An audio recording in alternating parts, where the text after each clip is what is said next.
அனைவருக்கும் எனது பணிவான வணக்கங்கள். நம்ம இந்த ஒவ்வொரு பதிவுலையும் ஒவ்வொரு ராசிக்கும் எந்த ராசியோட சரி வராது, ஒத்து வராது, அந்த ராசியோடு சேர்ந்தால் நமக்கு பெரிய கண்டம் மாதிரியான சூழ்நிலைகள் ஏற்படும் அப்படின்றத நம்ம பார்த்துன்னு வந்துட்டுருக்கோம். அந்த வகையில் இந்த பதிவில் நம்ம துலா ராசிக்கு எப்படி இருக்குன்னு பார்க்க போகிறோம். துலா ராசின்றது காலபுருஷ தத்துவத்தில் கரெக்டாக 180 டிகிரி, அதாவது ஜாதக கட்டம் இருக்கு இல்லையா, அது 360 டிகிரி. அதில் 181 டிகிரிலேருந்து 210 டிகிரி வரைக்கும் இருக்கக்கூடிய இந்த துலா ராசி 180 டிகிரியில் ஆரம்பிக்கும். கரெக்டாக 7வது இது. அதே மாதிரி ஏன்னா கரெக்டாக 7, அது மேஷ ராசி அப்படின்றது 1, இது 7. அப்போ என்ன தராசு மாதிரி இருக்கும். அதனால இதுக்கு தராசு சிம்பிள் கொடுத்துருக்காங்க. ஒரு விஷயத்தை எடை போடுறது தராசு அப்படிங்கிறது, அந்த தராசு சிம்பிள் கொடுத்துருக்காங்க. இந்த துலா ராசிக்கு அதிபதி சுக்கிரன். அது மட்டும் இல்லாமல் இந்த ராசியில் சித்திரை நட்சத்திரத்தினுடைய 3, 4 பாதங்கள், சுவாதி நட்சத்திரம், விசாக நட்சத்திரத்தில் 1, 2, 3 பாதங்கள், இதெல்லாம் இந்த ராசியில் இருக்குது. இது ஒரு சரராசி. அது மட்டும் இல்லாமல் இந்த ராசிக்கு அதிபதி சுக்கிரன் அப்படின்றதுனால பெரிய மினிஸ்டர்ஸு, தொழிலதிபர்கள், தொழிலதிபர்கள், பங்கு சந்தை அதில் இருக்கக்கூடியவங்க, இதெல்லாம் இந்த ராசியில் ஏன்னா இவங்களுக்கு 9வது வீட்டுக்கு அதிபதி புதன், இவங்களுக்கு 10வது வீட்டுக்கு அதிபதி சந்திரன். இதனால் அவங்க பங்கு சந்தை சார்ந்த விஷயங்கள் எல்லாம் இவங்க இருக்கிறதுக்கான வாய்ப்புகள் நிறையா இருக்குது துலா ராசியை சேர்ந்தவங்க. இந்த துலா ராசியில் இருக்கக்கூடிய ஒரு முக்கியமான விஷயம் என்னென்னா, இவங்களுக்கு தள்ளி போடுறது கொஞ்சம் சோம்பேறினே சொல்லலாம். இவங்களுக்கு கொஞ்சம் சோம்பல் கொஞ்சம் அதிகமாக இருக்கும், தள்ளி போடுற குணாதிசயம் இருக்கும். இப்போ கொஞ்சம் டயத்தை தள்ளி போடுற குணாதிசயம் இருக்கும். இப்போ ஏன்னா மனசு எப்போ பார்த்தாலும் ஒரு சஞ்சலத்தோடையே இருக்கும். அதனால இவங்க தள்ளி போடுறாங்க. தள்ளி போடுறதுக்கு முக்கியமான காரணம் மனசு சஞ்சலத்தோடு இருக்கிறது தான். அதனால் தள்ளி போடுற குணாதிசயம் இவங்கள்ட்ட இருக்கும். இந்த ராசியில் சூரியன் நீச்சமடைகிறாரு. அதனால் உடல் சூடு இது சம்பந்தமான உடனே உடம்பு சூடு சம்பந்தமான தொற்றுக்கள் அதெல்லாம் இவங்களுக்கு வாய்ப்பு அதிகம். அதனால் உடம்பை எப்போவும் கரெக்டாக அவங்க பராமரிச்சுக்கணும். ஏன்னா பித்தம் உடல் சூடு மட்டும் இல்லை, பித்தம் அதிகமாக இருக்கக்கூடிய ராசியாக இருக்குது. அதனால தான் இந்த சோம்பேறித்தனமும் அந்த காரியங்களை தள்ளி போடுறதும் அது. அதனால் பித்தம் குறையிறதுக்கு என்னென்ன தேவையோ அது மாதிரி செஞ்சுக்கணும்.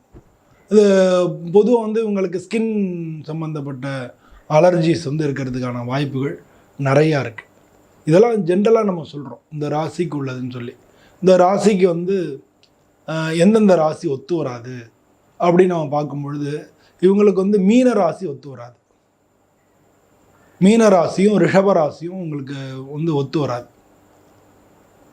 மீன ராசி அப்படிங்கிறது ஒரு நீர் ராசி, இவங்க காற்று ராசி. ஸோ அதனால் அந்த மீன ராசிக்கும் இவங்களுக்கு ஒத்து வராது. இதெல்லாம் ஜென்ரலாக இருக்கக்கூடிய ஒரு என்ன சொல்கிறது, ஜென்ரலாக நம்ம ஒரு எல்லா ராசிக்கும் பொதுப்படையாக சொல்லக்கூடிய விஷயங்கள்.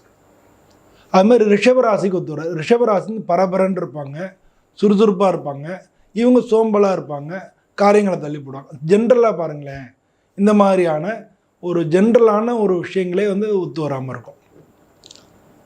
இந்த ராசியில் பொதுவாக நம்ம ஆண்களை காட்டிலும் பெண்களுக்கு திருமணம் சம்மந்தப்பட்ட விஷயங்களில் பல பிரச்சனைகள் ஏற்படுறதை பார்க்குறோம்.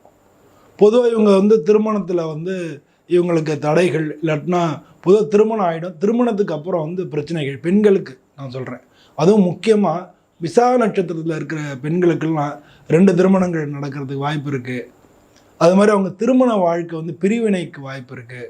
பிரிவினை அளவுக்கு பிரச்சனைகள் வர்றதுக்கு வாய்ப்பு இருக்குது. இந்த விசாக நட்சத்திரத்தை சேர்ந்தவங்களுக்கு அந்த திருமண வாழ்க்கையில் கொஞ்சம் பிரச்சனைகள் இருக்குது. பொதுவாகவே துலா ராசிக்கு திருமணம் சம்மந்தப்பட்ட விஷயங்களில் பிரச்சனை இருக்குது. ஏன்னா இவங்களுடைய அதிபதி தான் ரிஷபராசிக்கும் அதிபதி. அதனால் அந்த ஜென்ரலாக அந்த மாதிரியான பிரச்சனைகள் ஏற்படுறதுக்கு நிறையா வாய்ப்புகள் இருக்குது. இந்த ராசியில் சனி உச்சமாகிறார்.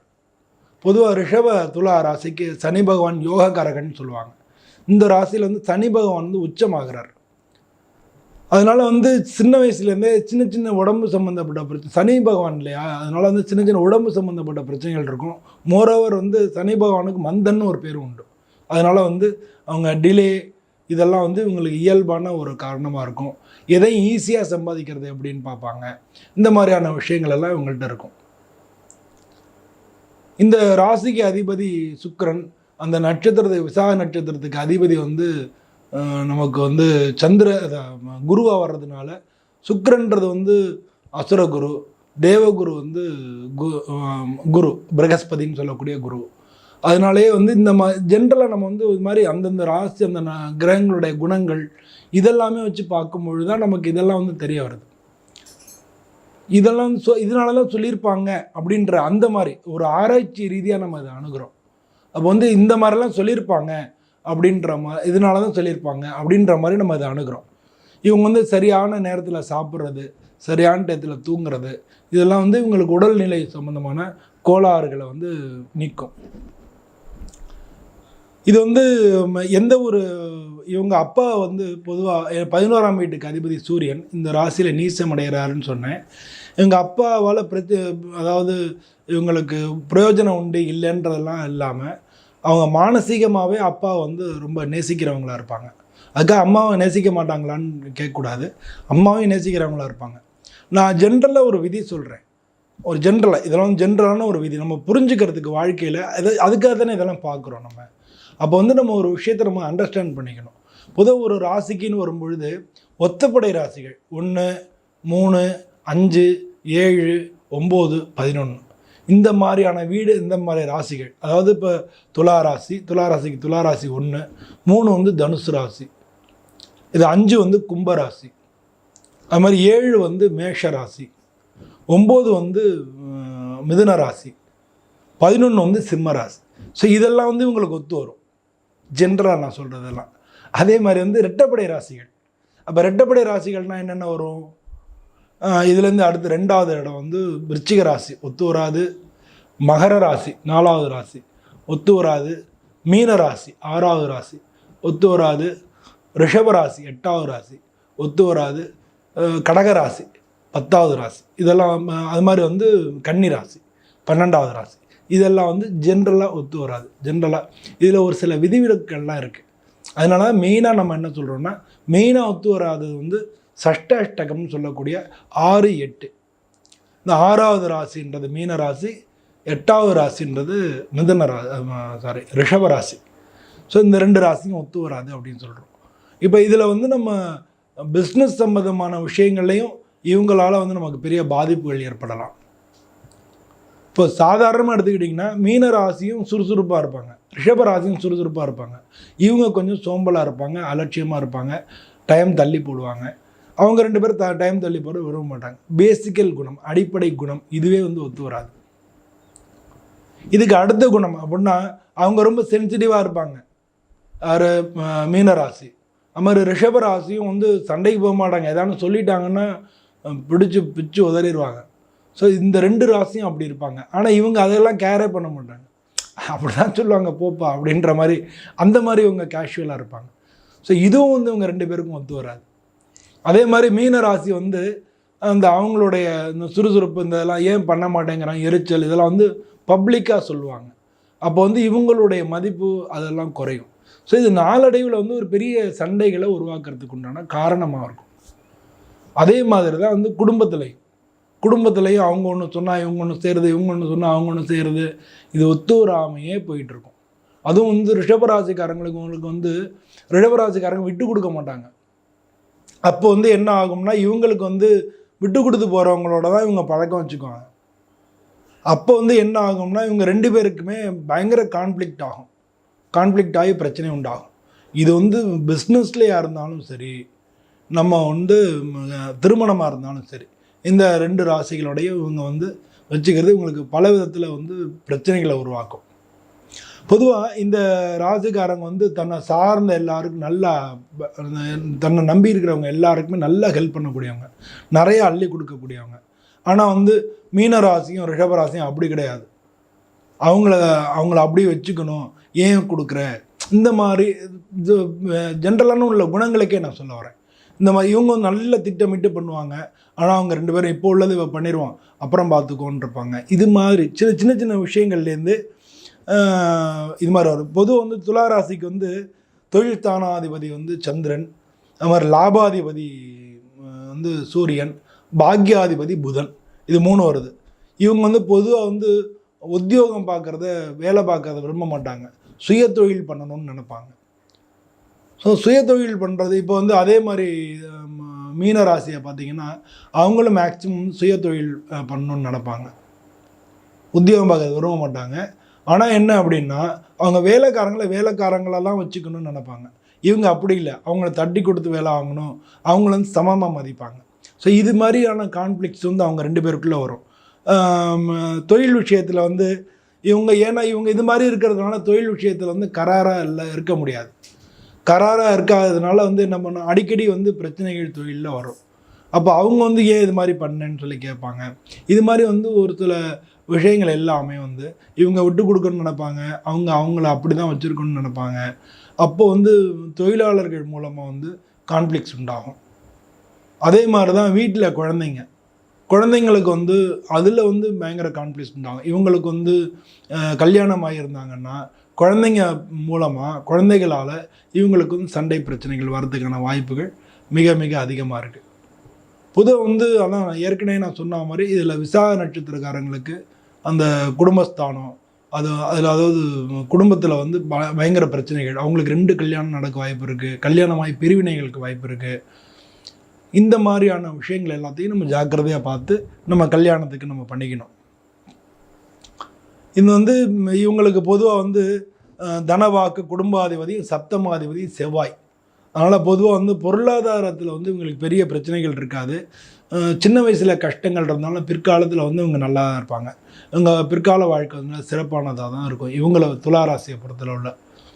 இப்போ இன்றைக்கி நடந்துட்டு இருக்கிற இந்த கண்டிஷனில் பார்த்தா கூட இவங்களுக்கு வந்து ராகுகேது இருக்குது, உடல் சம்மந்தமாக பிரச்சனைகள் இருக்கும், ஜெரிமான பிரச்சனைகள் இருக்கும், ஸ்கின் அலர்ஜிஸ் இருக்கும், பண சம்மந்தப்பட்ட விஷயங்கள் லாஸ் இருக்கும்.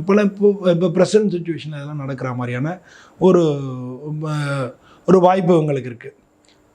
இவங்க வந்து பொதுவாக வந்து உடனடி சமைச்சு சாப்பிடக்கூடிய வந்து ஃபாஸ்ட் ஃபுட்டு அது மாதிரியான கடை வச்சுக்கிறது, அது மாதிரி வந்து கன்சல்டண்ட்டாக இருப்பாங்க இல்லையா, கன்சல்டண்ட்டாக இருக்கக்கூடிய அந்த மாதிரி விஷயங்கள். அவன் ஏற்கனவே நான் சொன்ன மாதிரி பங்கு சந்தை, ஷேர் மார்க்கெட்டு, அதுக்கப்புறம் வந்து மீடியாவில் வந்து இந்த துளாராசிக்காரங்க நிறைய பேரை பார்க்க முடியும், மீடியாவில் இருப்பாங்க.